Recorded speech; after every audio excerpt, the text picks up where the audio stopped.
तो मूवी के स्टार्ट में हमें एक मीटिंग दिखाई जाती है। इस मीटिंग में बहुत सारे पॉलिटिशियंस और साथ ही नेशनल सिक्योरिटी ऑफिसर्स आए हुए थे। इन लोगों के कुछ कैप्टन्स को टेररिस्ट ने अरेस्ट कर लिया था। उन्हीं को छुड़वाने का ये लोग प्लान बना रहे थे। किडनैप हुए उन कैप्टन्स को पूरे 5 मार्क्स गुजर गए थे। यहीं पर जोंग ह्यून नामी एक आदमी बैठा था जो सिक्योरिटी एजेंसी का हेड था और अगला प्राइम मिनिस्टर भी बनने वाला था। वो यहाँ कैप्टन्स को बचाने का एक मशवरा देता है जो बाकी लोगों को पसंद नहीं आया। तभी यहाँ उसके पीछे बैठा वॉन जो कि उसका असिस्टेंट था, वो सब लोगों को उसकी बात समझाता है। असल में उसने अपने बॉस की बात का पूरा मतलब ही बदल डाला था, जिसके आइडिया से अब सब लोग राजी भी हो गए थे। और आज उसके इस तरह से सिचुएशन संभालने की वजह से जोंग ह्यून भी उससे काफी खुश था। वो उससे कहता है कि अगर तुम जैसे लोग मुझे पहले मिल जाते तो मैं आज प्राइम मिनिस्टर होता। खैर वॉन अब अपने घर चला जाता है जहाँ हम उसकी बेटी क्योंग मिन से मिलते हैं, जिससे वॉन जबरदस्ती पढ़ने के लिए दूसरे मुल्क भेज रहा था। वो क्योंग मिन को अब एयरपोर्ट छोड़ने के लिए निकल पड़ता है। रास्ते में की गाड़ी का फ्यूल कम था, जिसे वो डरवाने के लिए एक फ्यूल स्टेशन पे रुक गया, जहाँ उसे मिला एक लड़का। वॉन उसे अपना कार्ड देता है, लेकिन जवाब में वो लड़का कहता है कि हमारी मशीन खराब है, आपको ये पैसे कैश में देने होंगे। ये सुनकर वॉन को उस पर शक हुआ। ऐसा लगा कि जैसे वो ये पैसे अपने पास रख के अपने बॉस से झूठ बोलेगा, इसलिए वो उसे कहता है कि ये पैसे मैं तुम्हारे बॉस को दे दूंगा। ये कहकर वो गाड़ी भगाकर आगे चला गया। हाईवे से ये लोग गुजर रहे थे, तभी रेडियो पे इन्हें हाई अलर्ट दिया जाता है कि कुछ ही देर में यहाँ बहुत बुरा फॉग फैलने वाला है। जितने भी लोग हाईवे पे सफर कर रही हैं वो अपना बहुत ही ख्याल रखें और ध्यान से ड्राइविंग करें। लेकिन सभी लोग इस चीज पे कहाँ ध्यान देते हैं। एक पागल स्ट्रीमर इसी फॉग के चलते तेज स्पीड में हाईवे पर गाड़ी चलाता हुआ आता है। ये जाने बगैर कि आगे कोई गाड़ी भी हो सकती थी। बाल बाल उसका एक्सीडेंट होते बचा, लेकिन वो इस एक्सीडेंट से बचते हुए अपनी गाड़ी रोड के बिल्कुल दरमियान में ले आता, जिसकी वजह से एक गाड़ी उससे टकरा जाती है और एक के बाद एक उसके पीछे जो गाड़ियां आ रही थी सारी आपस में टकराते हुए यहाँ पर एक भयानक एक्सीडेंट हो जाता है। इन्हीं गाड़ियों में हम मिलिट्री की बहुत सी वैन्स भी देखते हैं, जिसमें से एक वैन के अंदर बहुत सारे डॉग्स भी थे। यहाँ फ्यूल स्टेशन पे हम देखते हैं कि उस लड़के को ओनर उसे डांट रहा था जिससे वॉन पैसे नहीं देकर गया था। इसमें उस लड़की की गलती नहीं थी। वो अपने बॉस को समझाने की कोशिश करता है, लेकिन बॉस कहता है अगर तुमने उससे पैसे ना लिए तो मैं ये पैसे तुम्हारी पे में से काट लूंगा। इतने में इन्हें भी रेडियो पर हाईवे पे हुए एक्सीडेंट की खबर मिल जाती है। जॉय यानी ये लड़का अंदाजा लगाता है कि अभी कुछ ही देर पहले वॉन यहाँ से निकला था, जरूर वो हाईवे पे हुए इस एक्सीडेंट की वजह से वहाँ फंस गया होगा। ये सोचकर वो भी हाईवे के लिए निकल जाता है इसी गहरी धुंध के अंदर उससे पैसे लेने के लिए। इधर दिखाया जाता है कि वॉन की गाड़ी के सामने भी एक गाड़ी फ्लिप हो चुकी थी और ऐसे उसका एक्सीडेंट होते बाल बाल बचा था, लेकिन वो आगे जा भी नहीं सकता था। इसीलिए इस सब की खबर वो अपने बॉस यानी जोंग ह्यून को देता है ताकि वो यहाँ अपने एजेंट्स भेजकर यहाँ पर से सब लोगों को रेस्क्यू करवा सके। ये कॉल सुनकर उसकी बेटी क्योंग मिन उसके ऊपर गुस्सा हो जाती है और कहती है आप कैसे सिक्योरिटी वाले हैं, आपको बाहर जाकर उसकी मदद करनी चाहिए। उसकी बातों से तंग आकर वॉन भी उस एक्सीडेंट हुई कार के पास जाता है, लेकिन देखता है कि वहाँ पहले ही कुछ सोल्जर्स ने आकर एक्सीडेंट हुई कार से उस आदमी को निकाल लिया था बाहर, जो कि एक डॉक्टर था। वो सोल्जर से कहता है जाओ जाकर पहले डॉग्स को चेक करो। सोल्जर भी उसकी बात सुनकर एक वैन की तरफ भागता है और ये देखकर उसके होश ही उड़ गए कि उनकी वैन में से सारे के सारे डॉग्स आजाद हो चुके थे। सिर्फ यही नहीं, इनमें से एक डॉग ने एक सोल्जर के ऊपर हमला करके उसे मार भी डाला था, जिसका मतलब था कि ये डॉग्स बहुत ही ज्यादा खूंखार हैं और इस हाईवे पे ऑलरेडी बहुत से लोग फंसे हुए हैं। इन डॉग्स की वजह से उनकी जान खतरे में पड़ गई है। सिचुएशन पैनिक हो गई थी, इसीलिए वॉन दोबारा अपने बॉस को कॉल करता है और डॉक्टर को अपनी गाड़ी में बिठा लेता है। ये करते हुए उन्होंने देखा कि उनकी बेटी क्योंग मिन उनकी गाड़ी में नहीं थी, जो देखकर वो पैनिक ही हो गए। क्योंग मिन थोड़ी ही दूरी पर इस टाइम एक डॉग को दिख रही थी जो पागलों की तरह अपना सर ब्रिज पे मार मार के अपने सर को जख्मी कर रही थी। ये देखते हुए क्योंग मिन उसे बिस्किट देने के लिए आगे बढ़ती है, लेकिन वक्त रहते ही यहाँ पर वॉन आकर उसे पीछे कर लेता है और कहता है कि ये डॉग खतरनाक भी हो सकता है। जाते जाते वॉन ने नोटिस किया था कि उस डॉग के ऊपर E9 जैसा कुछ मेंशन किया गया था। अब वॉन जैसे ही अपनी कार के पास वापस आया तो उसने देखा कि सोल्जर्स उसकी कार में बैठे हुए डॉक्टर से कोई बात कर रहे थे। वॉकर उनसे पूछता है आखिर चल क्या रहा है यहाँ पर, जो सुनकर सोल्जर्स घबरा जाते हैं और उल्टा उसी से सवाल करते हैं तुम कौन हो। ये सुनकर वॉन उन्हें अपनी आईडी दिखाता है, जो देखते ही सोल्जर्स उल्टा उसे ही हथकड़ी बांध कर उसकी स्टीयरिंग व्हील के साथ उसे खड़ा कर देते हैं। झुंझला कर वॉन डॉक्टर से पूछता है ये सब चल क्या रहा है, अगर तुमने नहीं मुझे बताया तो तुम पछताओगे। जवाब में डॉक्टर कहता है तुम जब तक मेरे साथ हो सेफ हो, अगर तुमने मुझे तंग किया तो तुम क्या यहाँ पर मौजूद सब मारे जाएंगे। कैमरा डॉक्टर की लैपटॉप स्क्रीन के ऊपर फोकस किया जाता है जिसमें वो काफी देर से बिजी था। देखने को मिलता है कि डॉक्टर अपने लैपटॉप से सभी डॉग्स को कंट्रोल कर पा रहा था। डॉक्टर सभी डॉग्स के लिए एक टारगेट बनाता है, यानी उन सभी डॉग्स को एक सोल्जर पे हमला करने को कहता है, जो सोल्जर ठीक डॉग वाली वैन के सामने खड़ा हुआ था। जैसे ही डॉग उसके ऊपर हमला करते हैं तो एक एक करके सोल्जर उन सारे डॉग्स को वैन के अंदर फेंकता रहता है और आखिर ये लोग सभी डॉग्स को दोबारा पकड़ने में कामयाब हो ही जाते हैं। लेकिन अभी भी एक छोटी सी प्रॉब्लम थी। एक डॉग थी जो बंद नहीं हुई थी और ये वही E9 डॉग थी जिसे क्योंग मिन बिस्किट देने के लिए आगे बढ़ी थी। उसे दोबारा वैन में बंद करना तो दूर की बात, डॉक्टर तो उसे कंट्रोल भी नहीं कर पा रहे थे और इसी वजह से वो बहुत ज्यादा पैनिक भी हो रहे थे और परेशान भी। इतनी देर में हवा में चॉपर भी आ जाता है इस डॉग वाले कंटेनर को यहाँ से कहीं और शिफ्ट करने के लिए, और यही हाईवे पर जॉय भी पहुंच जाता है, यानी वो फ्यूल स्टेशन वाला लड़का जिसके पास इस टाइम 2 डॉग थी, जो उसकी व्हीकल के रुकते ही जल्दी से सड़क के ऊपर उतरकर डॉग्स वाले कंटेनर के पास पहुंच जाते हैं, जिसे लेने के लिए जॉय आगे बढ़ने लगता है तो सोल्जर्स उसे पकड़कर रोक लेते हैं। ऊपर से चॉपर भी वो डॉग्स वाले कंटेनर को ले जा रहा था, जिसे रोकने के लिए जल्दी से डॉक्टर आगे बढ़ता है ताकि वो ये बता सके कि इसमें E9 नहीं है। लेकिन पीछे से उसे वॉन पकड़ लेता है और उससे पूछता है ये सब चल क्या रहा है। जवाब में उसने सिर्फ एक ही लफ्ज कहा, प्रोजेक्ट साइलेंस। वो डॉक्टर से इस बारे में और भी क्वेश्चन करना चाह रहा था, लेकिन यहाँ पर सोल्जर्स उसे रोक देते हैं, जबकि बाकी सारे सोल्जर्स डॉक्टर से कहते हैं कि हम E9 डॉग को लेने के लिए बाद में आ जाएंगे, अभी इन डॉग्स को यहाँ से निकालना ज्यादा जरूरी है। इधर हमें दिखाया जाता है कि एक सोल्जर के हाथ एक छोटी सी चिप लगी है। ये चिप E9 डॉग की थी और ऐसे हमें ये बात मालूम हुई कि डॉक्टर सभी डॉग्स को उनकी बॉडी के अंदर लगाई हुई चिप्स के जरिए कंट्रोल कर पा रहा था और अब E9 डॉग ने ये चिप अपने सर से निकाल दी थी, इसीलिए डॉक्टर उसे कंट्रोल नहीं कर पा रहा था। इधर E9 डॉग को दिखाया जाता है जो एकदम से चॉपर के ऊपर हमला कर चुकी है। हमला करके उसने बहुत सारे सोल्जर्स को जख्मी कर दिया, जिसकी वजह से चॉपर का बैलेंस खराब हो गया और वो इलेक्ट्रिसिटी की तारों पे गिरकर बिल्कुल ही क्रैश हो गया और ऐसे सारे के सारे डॉग्स का कंटेनर नीचे गिरकर खुल गया। यहाँ डॉक्टर अपने लैपटॉप पे देखता है कि उसके सिस्टम में भी एरर आ चुका था और टारगेट खुद ब खुद 116 लोगों पे सेट हो गया, जिसका मतलब था कि अब ये डॉग्स 116 लोगों को मारेंगे और अपना मिशन पूरा किए बगैर ये डॉग रुकने वाले नहीं है। दिखाया जाता है कि एक एक करके सारे डॉग्स यहाँ खड़े सभी इंसानों के ऊपर हमला कर देते हैं। ऐसे में ही एक डॉग डॉक्टर के ऊपर भी हमला कर देता है, जिसकी वजह से उनका लैपटॉप दूर जाकर गिरता है। यहाँ डॉक्टर की जान मौन बचाता है, जिसके बाद वो अपनी बेटी का हाथ पकड़ते हुए आगे बढ़कर एक कार में बैठ जाता है और तेजी से यहाँ से निकलने की तैयारी करता है। पीछे खड़ा हुआ जॉय, वो फ्यूल स्टेशन वाला लड़का, अपनी मदद के लिए बार बार उन्हें हाथ कर रहा था। मिन अपने डैड को फोर्स कर देती है उस लड़के की हेल्प करने के लिए। ऐसे ना चाहते हुए भी जॉन मिन को अपनी गाड़ी रोकनी पड़ी और जॉय आकर इस कार की डिक्की में बैठ गया। इससे पहले कि ये लोग इस हाईवे से बाहर निकल पाते, वो तबाह हुआ चॉपर जिस पे अब आग लग गई थी, एकदम से वो आकर इनके सामने सड़क पर गिर जाता है और ऐसे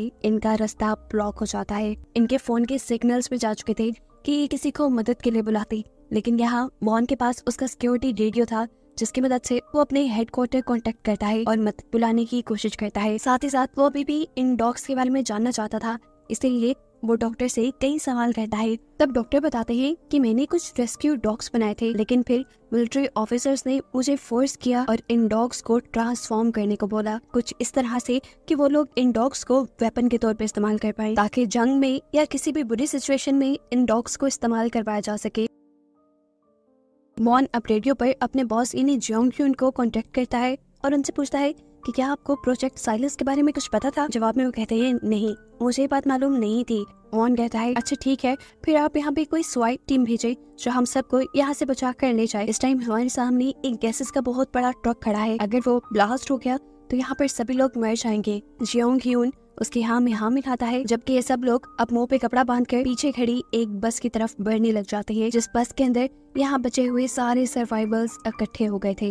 इनके बस के अंदर पहुँचते ही दिखाया जाता है कि वो चॉपर जो अभी भी तारों पे लटका हुआ था, वो सड़क की दूसरी तरफ गिर जाता है और यहाँ एक बहुत बड़ा धमाका होता है, जिस धमाके की वजह से आगे का ब्रिज भी टूट गया था। सिचुएशन इतनी ज्यादा पैनिक हो गई थी कि लोग हवास खो बैठे थे। तब सब कुछ नॉर्मल करने के लिए वॉन सबको बताता है कि वो सिक्योरिटी डिपार्टमेंट से है और इस टाइम वो सिक्योरिटी वालों से कांटेक्ट में है। जल्द ही स्वाइप टीम उन्हें रेस्क्यू करने के लिए आ जाएगी। अब सब लोग उससे सवाल करते हैं कि आखिर ये डॉग्स उनके ऊपर हमला क्यों कर रहे हैं। जवाब में वॉन झूठ बोल देता है कि रेबिस नाम का एक वायरस इनके दिमाग के ऊपर असर कर गया है, जिससे वो पागल होकर सबको काट रही है। यहाँ उसने डॉक्टर का जिक्र इसलिए नहीं किया था कि अगर सब लोगों को सच्चाई पता चल जाती तो सभी लोग डॉक्टर के ऊपर हमला करने लगते। लेकिन अब क्योंकि जॉय भी इन लोगों की गाड़ी में ही था और सब कुछ डॉक्टर ने जॉय के सामने ही बताया था, तो सच जॉय भी जानता था। वो सबके सामने खड़ा होकर वॉन से पूछता है, तुम झूठ क्यों बोल रही हो? जवाब में वो जॉय से कहता है कि अगर तुम खामोश रहे तो मैं यहाँ से सब लोगों के रेस्क्यू होने के बाद तुम्हें $10,000 दिलवाऊंगा। फिर अगले ही लम्हे दिखाया जाता है कि स्वाइप टीम इन्हें बचाने के लिए यहाँ आ गई थी, जिनके साथ वॉन डील करता है और कहता है कि आपको सबको रेस्क्यू करने से पहले बाहर मौजूद डॉग्स को मार देना चाहिए था। लेकिन ये लोग जवाब देते हैं कि उन्हें तो बाहर कोई डॉग दिखा ही नहीं, क्योंकि वो डॉग छुप चुके थे। जैसे ही ये सब लोग बस से बाहर निकलते हैं तो छुपे हुए डॉग्स भी बाहर निकल आए और एकदम से इन्होंने बहुत से लोगों के ऊपर हमला कर दिया, यहाँ तक कि स्वाइप टीम के ऊपर भी, जो इन लोगों को यहाँ रेस्क्यू करने के लिए आए थे। बड़ी ही मुश्किल से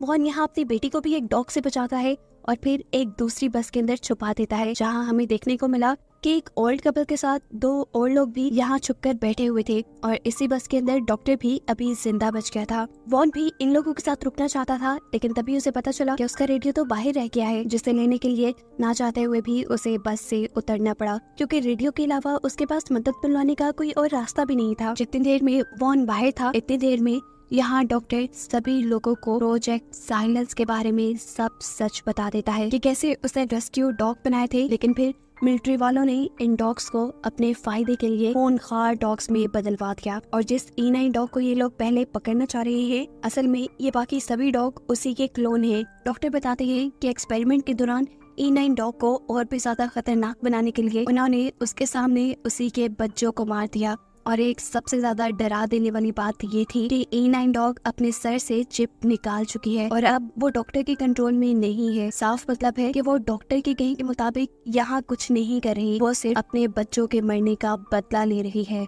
बाकी सभी लोगों को मारकर, जिसे रोकना बहुत ही ज्यादा मुश्किल हो गया है। ये लोग अब डॉग से बचने के लिए एक प्लान बनाते हैं और अपने पास मौजूद चीजों से मिशन बनाते हैं, यानी आग बनाते हैं, ताकि वो इन डॉग्स को डराकर अपने से दूर रख पाए। वॉन जब अपने बॉस से कांटेक्ट करता है तो बॉस उसे कहते हैं कि आप सब लोग किसी तरह ब्रिज के पास आ जाओ, वहाँ आकर स्वाइप टीम आपको रेस्क्यू कर लेगी, डॉग्स को बाद में देखा जाएगा।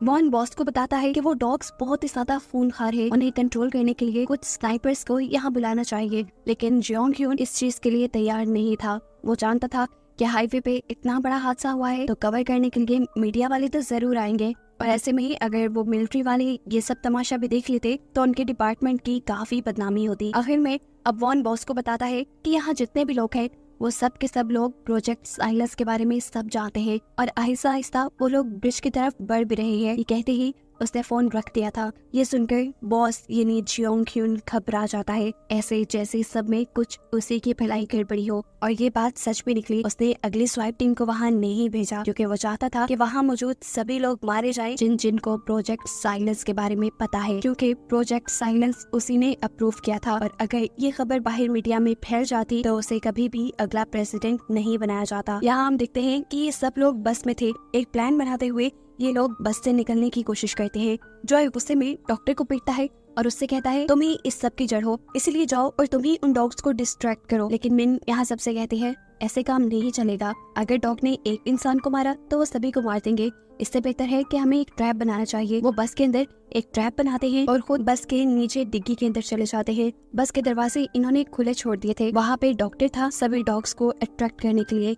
जैसे ही डॉग उसे देखकर बस के अंदर आते हैं, डॉक्टर भी जल्दी से उतरकर डिग्गी के अंदर चला जाता है। और काफी सारे डॉग्स के अंदर आने के बाद मिंग जल्दी से अपना ट्रैप ऑन करती है, जिसकी वजह से ये सभी डॉग्स बस के अंदर फंस जाते हैं। नीचे डिग्गी में देखने को मिलता है कि ओल्ड कपल में वाइफ मर चुकी थी। यहाँ दिखाया जाता है कि बचे हुए डॉग भी डिग्गी में आने लगे थे, जिनसे बचने के लिए सभी सर्वाइवर्स डिग्गी से बाहर निकल आते हैं। वॉन ओल्ड मैन को बाहर लाने की कोशिश करता है, लेकिन वो अब बाहर आना नहीं चाहता क्योंकि उसकी वाइफ मर चुकी है। ना चाहते हुए वॉन उसे वहीं छोड़ देता है और वो सभी डॉग्स के लिए एक अट्रैक्शन बनते हुए दूसरे लोगों की जान बचा लेता है। और ये देखकर वॉन काफी दुखी हुआ था कि उसके इस मिशन में 2 लोग मारे गए थे, जिनके लिए वो कुछ नहीं कर पाया था। सभी डॉग्स को बस में फंसाने के बाद ये लोग भागते हुए ब्रिज के पास आ जाते हैं, लेकिन वहाँ आकर देखते हैं कि उनकी मदद को तो कोई भी नहीं आया हुआ। वॉन रेडियो से बॉस को कांटेक्ट करता है, लेकिन अब उसे वहाँ से भी कोई रिस्पॉन्ड नहीं मिल रहा। दुख में वो वहीं बैठ गया और अब डॉक्टर उसके पास आया। डॉक्टर ने उसे सबसे बड़ी सच्चाई बताई कि ये सारा का सारा प्लान जोंग ह्यून का अपना था। ये सुनकर वॉन और भी ज्यादा टूट गया, क्योंकि जिस बॉस को वो दोस्तों की तरह रखता था, जिस पे उसे अपने से ज्यादा एतबार था, उसी बॉस ने उसके साथ झूठ बोला, वॉन को अपने फायदे के लिए इस्तेमाल किया। वॉन बार बार अब रेडियो के जरिए मदद मांगता है, लेकिन दूसरी तरफ से कोई रिस्पॉन्ड नहीं आ रहा था। इसीलिए ये लोग प्लान बनाते हैं कि वो गैसेस वाला ट्रक जहाँ फटा था, ये लोग उसी रास्ते से दूसरी तरफ जाएंगे जहाँ दूसरी तरफ जॉय का व्हीकल है। उस व्हीकल में बैठ के ये लोग इस हाईवे से निकल सकते हैं। लेकिन मसला एक और था, व्हीकल की चाबी तो जॉय के पास थी, जो उसी बस में रह गई जिस बस में ये लोग डॉग से बचने के लिए गए थे, और अब उसी बस में डॉग्स को ट्रैप किया हुआ था। अब चाबी वापस वहाँ से हासिल करने के लिए ये लोग एक नया प्लान बनाते हैं। डॉक्टर अपना लैपटॉप ढूंढकर सभी डॉग्स को कंट्रोल करता है और वॉन को टारगेट बना देता है, ताकि सभी डॉग्स उसके ऊपर हमला करने के लिए बस से बाहर निकले। अब बस से बाहर भी वो कैसे निकलते, बस तो बंद थी। इसके लिए यहाँ पर इन्हीं के साथ खड़ी हुई एक गोल्फ प्लेयर अपनी बॉल से बार बार शीशे के ऊपर हिट करती है, जिससे बस का शीशा टूट जाता है और सारे के सारे डॉग्स निकल कर वॉन के ऊपर हमला शुरू कर देते हैं। वॉन जो इस टाइम डॉग वाले कंटेनर में खड़ा था, डॉग्स ऑटोमेटिकली उस कंटेनर में आने लगे। यहाँ मौका मिलता ही जॉय बस के अंदर से चाबी निकाल लेता है, जबकि दूसरी तरफ हमें देखने को मिलता है कि जहाँ सारे के सारे डॉग्स अपने कंटेनर की तरफ भाग रहे थे वॉन के ऊपर हमला करने के लिए, वहीं E9 डॉग किसी के कंट्रोल में नहीं थी। वो एकदम से जाकर डॉक्टर के ऊपर हमला कर देती है, क्योंकि डॉक्टर ने उसके बच्चों को मारा था। इस सारी हड़बड़ी में इन्होंने इस चीज पे तो ध्यान ही नहीं दिया था कि ब्रिज टूटने वाला था। सभी डॉग्स के एकदम से वॉन वाले कंटेनर के ऊपर हमला करने की वजह से वो कंटेनर ब्रिज के किनारे के ऊपर टकराता है और किनारा टूटकर वो कंटेनर पानी के अंदर गिर जाता है, जिसकी वजह से वॉन भी अब पानी में गिर चुका था। ये देखकर क्योन मिन यानी उसकी बेटी बहुत ज्यादा घबरा चुकी थी। वो अपनी डैड की मदद करना चाहती थी जॉय के टो ट्रक के जरिए, लेकिन यहाँ जॉय उसे बताता है कि अगर तुम इस ट्रक को लेकर ब्रिज के पास गई तो ब्रिज और टूट जाएगा। लेकिन क्योन मिन को परवाह नहीं थी। इधर E9 डॉग जो भी डॉक्टर के ऊपर हमला करने के लिए आगे बढ़ रही थी, वो जब डॉग्स वाले कंटेनर को पानी में गिरता हुआ देखती है तो फौरन उसी की तरफ भागती है, क्योंकि उसका एक बच्चा अभी भी जिंदा था जिसे वो बचाना चाह रही थी। लेकिन उसको बचाने के चक्कर में वो खुद भी पानी के अंदर गिर गई। क्योन मिन ने जॉय के टो ट्रक की रस्सी ब्रिज से नीचे फेंकी, जिसे पकड़कर वॉन ऊपर आने में कामयाब हो गया। लेकिन ब्रिज अब इतना खस्ता हो चुका था कि वो टूटता ही जा रहा था। ऐसी सिचुएशन में जॉय अक्लमंदी दिखाता है और फुल स्पीड पे अपने ट्रक को चलाता है, जिससे कि ब्रिज टूटने से पहले पहले ही ये लोग सेफ जोन के अंदर आ जाते हैं, जहां अब सुबह भी हो चुकी थी और सेफ जोन के अंदर बहुत सारे पुलिस और मीडिया के लोग खड़े हुए थे। यहीं पर हम जियोंग ह्यून को भी देखते हैं, जो यहाँ की कंडीशन देखने के लिए आया था और सर्वाइवर्स को देखकर तो उसके होश उड़ गए, क्योंकि अब उसे पता चल गया था कि उसका प्रेसिडेंट बनने का ख्वाब तो ख्वाब ही रह जाएगा। वॉन जिसे उसके ऊपर बहुत ही ज्यादा गुस्सा था, इधर करीब आते ही वो उसके मुंह पे पंच करता है। सिचुएशन संभालने के लिए जियोंग ह्यून उससे कहता है तुम्हें अपनी बेटी के फ्यूचर के बारे में सोचना चाहिए। इस टाइम उसके हाथ में बहुत से चेक्स थे, यानी वो वॉन को खरीदने के लिए आया था, लेकिन वॉन खुद गर्ज नहीं था। इतने सारे लोगों की जान खतरे में डालकर वो अपनी बेटी को पढ़ाना नहीं चाहता था। उसे कहता है रखो अपने पास अपने पैसे। इसके बाद वॉन मीडिया वालों के सामने जाता है और जियोंग ह्यून की सारी पोल खोल देता है कि कैसे उसने एक साइलेंस प्रोजेक्ट बनवाया, जिसमें उसने रेस्क्यू डॉग्स को कुछ इस तरह से म्यूटेट करवाया कि वो वेपन्स के तौर पर इस्तेमाल हो सके, और उन्हीं डॉग्स की वजह से आज ये लोग इतनी बड़ी मुसीबत में पहुंचे थे। ऐसे खतरनाक डॉग्स किसी भी सिचुएशन में इस्तेमाल करने के लिए सूटेबल नहीं होते। यहाँ पर वॉन का साथ डॉक्टर भी देता है और मीडिया को जियोंग ह्यून के खिलाफ सारे सबूत प्रोवाइड कर देता है। ये सब सुनकर जियोंग ह्यून को भागने के अलावा कोई रास्ता नजर नहीं आता और वो यहाँ से चला जाता है। जबकि सीन कट होकर अब हम E9 को देखते हैं, जो किसी तरह अपने बच्चे को बचाकर नहर के किनारे पे ले आई थी। ऐसे उसका मकसद पूरा हो गया था अपने बच्चे को बचाने का, जिसके साथ ये कहानी यहीं खत्म हो गई।